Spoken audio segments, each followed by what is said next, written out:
اعوذ باللہ من الشیطان الرجیم بسم اللہ الرحمن الرحیم۔ اب یہ قرآن مجید کی طویل ترین آیت آ رہی ہے، آیت دین۔ کوئی قرض کا معاملہ ہے، کوئی قرض کا معاملہ ہے کہ آپ نے کسی کو قرض دیا، یا کوئی کاروباری معاملہ ہے، اشتراک ہے جس میں کہ جو بھی ہوگا بعد میں نتائج نکلیں گے۔ ان سب کے بارے میں حکم ہے کہ لکھ لیا کرو۔ ہم کیا کرتے ہیں قرض دیتے ہوئے، اب دوست ہے، بھائی ہے، عزیز ہے، کیا لکھوانا، اس سے کیا کہے گا، اعتماد نہیں ہے۔ کاروبار شروع ہو گیا، زبانی باتیں کر لی، اس کے بعد رو رہے ہیں، چیخ رہے ہیں، چلا رہے ہیں۔ یا ایھا الذین آمنوا اذا تداینتم بدین الی اجل مسمى فاکتبوہ، اے اہل ایمان جب بھی تم کوئی معاملہ کرو قرض کا ایک وقت معین تک کے لیے، ایک تو وقت معین ہونا چاہیے، یہ قرض دے رہے ہیں کب واپس ہوگا، فاکتبوہ تو اس کو لکھ لیا کرو۔ یہ فعل امر ہے، الامر للوجوب، واجب ہے یہ۔ وَلْيَكْتُبْ بَيْنَكُمْ كَاتِبٌ بِالْعَدْلِ، اور چاہیے کہ کوئی لکھنے والا تمہارے مابین عدل کے ساتھ، لکھنے والا کوئی ڈنڈی نہ مار جائے، انہیں بھی چاہیے کہ وہ صحیح صحیح لکھے۔ وَلَا يَأْبَ كَاتِبٌ أَن يَكْتُبَ كَمَا عَلَّمَهُ اللَّهُ فَلْيَكْتُبْ، اور کسی بھی شخص کو جسے اللہ نے سکھایا ہوا ہے کتابت لکھنے کا کام، تو اس کو انکار نہیں کرنا چاہیے لکھنے سے۔ اللہ نے اسے یہ علم دیا ہے، اسے چاہیے کہ لکھنے، اس لیے کہ اس معاشرے میں پڑھے لکھے لوگ تو بہت کم ہوتے تھے۔ اب بھی یہ ہوتا ہے، عرائض نویس وغیرہ ہوتے ہیں، وثیقہ نویس ہوتے ہیں، پیسے دے کے ان کو جو لکھواتے ہیں، لیکن اگر کوئی وثیقہ نویس جو ہے بے ایمانی کرے اور لکھنے میں کوئی کمی کر جائے تو جو جس کے اوپر ذمہ داری ہے اسے نقصان پہنچ جائے گا۔ وَلْيَكْتُبْ بَيْنَكُمْ كَاتِبٌ بِالْعَدْلِ، اور چاہیے کہ لکھنے والا تمہارے مابین انصاف کے ساتھ لکھے۔ وَلَا يَأْبَ كَاتِبٌ أَن يَكْتُبَ كَمَا عَلَّمَهُ اللَّهُ فَلْيَكْتُبْ، اور نہ انکار کرے کوئی لکھنے والا اس سے کہ وہ لکھے جیسے اللہ نے اسے سکھایا ہے، تو لکھنا چاہیے۔ وَلْيُمْلِلِ الَّذِي عَلَيْهِ الْحَقُّ، لکھتے وقت املا وہ کرائے جس کے ذمے رقم آ رہی ہے، جس پر حق آ رہا ہے، علیہ الحق، وہ لکھوائے۔ جس کا مال ہے وہ نہ لکھوائے، جس پر ذمہ داری آ رہی ہے وہ لکھوائے، کہ میں کیا ذمہ داری لے رہا ہوں۔ وَلْيَتَّقِ اللَّهَ رَبَّهُ، اور اللہ سے ڈرتا رہے اپنے رب سے۔ وَلَا يَبْخَسْ مِنْهُ شَيْئًا، اور لکھوانے میں اس میں سے کوئی شے کم نہ کر دے۔ فَإِنْ كَانَ الَّذِي عَلَيْهِ الْحَقُّ سَفِيهًا، اب اگر وہ جو مقروض ہے، جو قرض لے رہا ہے، جس کے ذمے کوئی ذمہ داری آ رہی ہے، وہ ناسمجھ ہے یا بوڑھا ہے، ضعیف ہے، اور لا يستطيع ان يمل، یا اس کے اندر یہ اتنی صلاحیت نہیں ہے کہ املا کرا سکے، یہاں املا کے معنی میں ہے، ہوا فَلْيُمْلِلْ وَلِيُّهُ بِالْعَدْلِ، تو اگر وہ نہیں املا کرا سکتا تو اس کا کوئی ولی ہو، اس کا کوئی وکیل ہو، اس کا کوئی اٹارنی ہو، وہ اس کی طرف سے اس کو لکھوائے۔ وَاسْتَشْهِدُوا شَهِيدَيْنِ مِن رِجَالِكُمْ، یہ ایک آیت چل رہی ہے، ابھی پورے رکوع کے اوپر ایک آیت پھیلی ہوئی ہے، سوائے آخر میں تھوڑا سا حصہ دوسری آیت آئے گی۔ وَاسْتَشْهِدُوا شَهِيدَيْنِ مِن رِجَالِكُمْ، اور گواہ بنا لیا کرو دو اپنے مردوں میں سے۔ فَإِن لَّمْ يَكُونَا رَجُلَيْنِ، اور اگر دو مرد دستیاب نہ ہو، فَرَجُلٌ وَامْرَأَتَانِ، تو ایک مرد اور دو عورتیں، ممن ترضون من الشہداء، اور وہ بھی دونوں کے نزدیک مقبول ہوں شہداء، کہ ہاں دونوں کو اعتماد ہے ان پر۔ اب یہ جو سوال آ گیا کہ ایک مرد کی جگہ دو عورتیں، دو مرد یا پھر ایک مرد کا ہونا تو لازم ہو گیا، محض عورت کی گواہی نہیں چلے گی، لیکن اس کا آیا مسئلہ ہر قسم کے معاملے کا ہے یا قرض اور مالی معاملات میں وثیقہ نویسی کا، یہ ایک علیحدہ مسئلہ ہے۔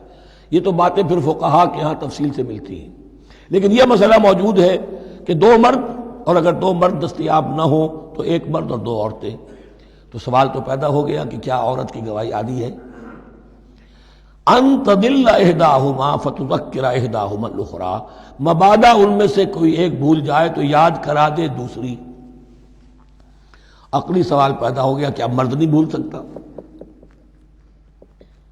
کیا جواب ہے اس کا؟ جواب یہ ہے کہ واقعتاً اللہ تعالیٰ نے عورت کے اندر نسیان کا مادہ زیادہ رکھا ہے۔ الا یعلم من خلق وهو اللطیف الخبیر، کیا وہی نہ جانے گا جس نے پیدا کیا ہے؟ اس نے پیدا کیا ہے، وہ جانتا ہے۔ نسیان کا مادہ کیوں زیادہ رکھا یہ بھی سمجھ لیجیے، عقلی بات ہے، منطقی بات ہے۔ She has to play the role of number 2، اسے مرد کے تابع رہنا ہے۔ جو نمبر 2 ہوتا ہے اس کے اوپر، اس کے کبھی احساسات کے اوپر، کبھی جذبات کے اوپر کوئی نہ کوئی کوفت، کوئی قدورت آتی ہے۔ اور اس میں اللہ تعالیٰ نے ان کا سیفٹی والو رکھا ہوا بھول جانا. اگر بھولنا نہ ہو، یاد ماضی عذاب ہے یا رب چھین لے مجھ سے حافظہ میرا.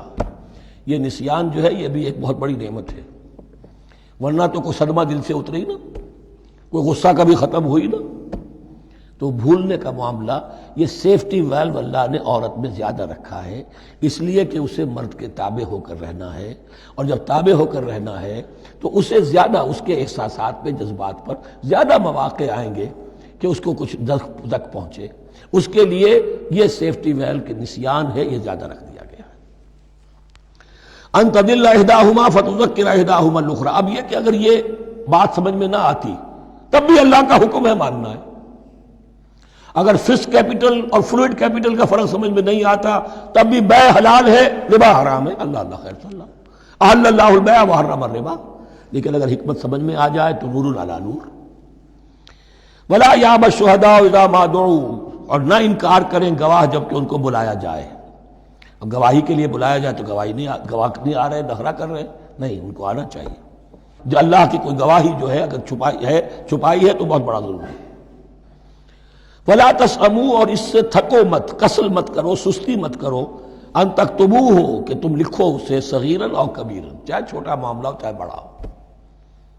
الی اجلہ ہی، وقت معین کے لیے. اتنا قرض دے رہا ہوں، اتنے وقت میں آپ نے مجھے لوٹانا ہے.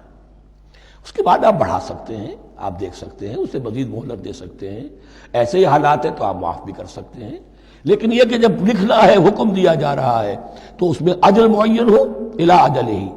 اور اس میں چھوٹے بڑے کی تفریق نہ کرو، چاہے چھوٹا مسئلہ بڑا لکھ لو. ذالکم اقسط عند اللہ. یہ اللہ کے نزدیک بھی زیادہ مبنی بر انصاف ہے. واقوم للشہادہ. اور گواہی کے لیے زیادہ قوی ہوگا اور زیادہ درست ہوگا.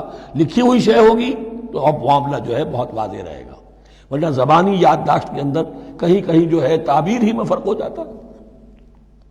وعدنا اللہ ترتابوا. اور یہ اس کے بہت قریب ہے کہ تم بھولو گے نہیں. الا ان تکون تجارۃ حاضرۃ تدیرونھا. الا یہ کہ کوئی لین دین ہو، تجارت ہو جو حاضر ہوتی ہے دست بدست. آپ نے سودا دیا، اس نے پیسے دے دیے. اب کیش بھی وہ دے دیجئے یا آپ دینا چاہیں تو، ورنہ یہ شریعت میں لازم نہیں ہے. اگر ایسا دست بدست کا معاملہ ہے تو پھر یہ ہے کہ وہ تو ہو گیا ایکسچینج. وہ مال جو ہے دکاندار نے مال دیا، آپ نے پیسے دے دیے، اس کے لکھنے کی ضرورت نہیں ہے.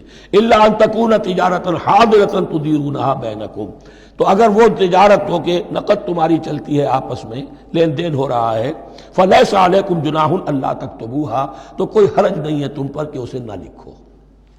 واشہدوا اذا تبایعتم. اور گواہ بنا لیا کرو جب کوئی مستقبل کا سودا کرو. یہ بیع سلم جو ہوتی ہے یہ مستقبل کا سودا ہے، قرض کا سودا ہے. بیع سلم بھی ایک طرح کا قرض ہے. آج آپ طے کرتے ہیں کسی شخص سے، کسی کاشتکار سے، زمیندار سے کہ اگلا موسم جو آئے گا فصل کا، گیہوں کی فصل کا، تو اتنے روپے من کے حساب سے 500 من گندم میں آپ سے لوں گا. یہ بیع سلم کہلاتی ہے، اور اس میں لازم ہے کہ پوری قیمت ابھی ادا کر دیں. لیکن اس میں بھی کہ اس وقت آپ کو اتنی گندم دینی ہے، اس کو لکھوا لو اور اس پر 2 گواہ بنا لو. واشہدوا اذا تبایعتم ولا یضار کاتب ولا شہید. اور نہ نقصان پہنچایا جائے کسی لکھنے والے کو یا گواہ کو، اور نہ نقصان پہنچائے کوئی لکھنے والا یا گواہ. یہ یضار دونوں کے لیے آ جائے گا. یہ معروف بھی ہے اور مجرور بھی ہے. نہ ضرر پہنچایا جائے اور نہ ضرر پہنچائے، نہ کوئی کاتب اور نہ کوئی شہید گواہ. وَإِن تَفْعَلُوا. اگر تم ایسا کرو گے، نقصان پہنچاؤ گے، فَإِنَّهُ فُسُوقٌ بِكُمْ. تو یہ تمہارے لیے بہت بڑے گناہ کی بات ہوگی. وَاتَّقُوا اللَّهَ. اللہ سے ڈرو. وَيُعَلِّمُكُمُ اللَّهُ. اللہ تمہیں تعلیم دے رہا ہے. وَاللَّهُ بِكُلِّ شَيْءٍ عَلِيمٌ. اللہ ہر چیز کا علم رکھنے والا ہے. یہ ایک آیت ہوئی ہے. آخری پارے کی میرا غالب 4 5 6 صورتیں جمع کر لے تو جا کر ہی ایک آیت کا حجم برابر ہوگا. جو میں نے کہا تھا کہ آیات کی تعیین توقیفی ہے، یہ ہمارے حساب کتاب سے، گرامر سے، منطق سے، علم بیان سے کوئی تعلق نہیں اس کا. صدق اللہ العظیم.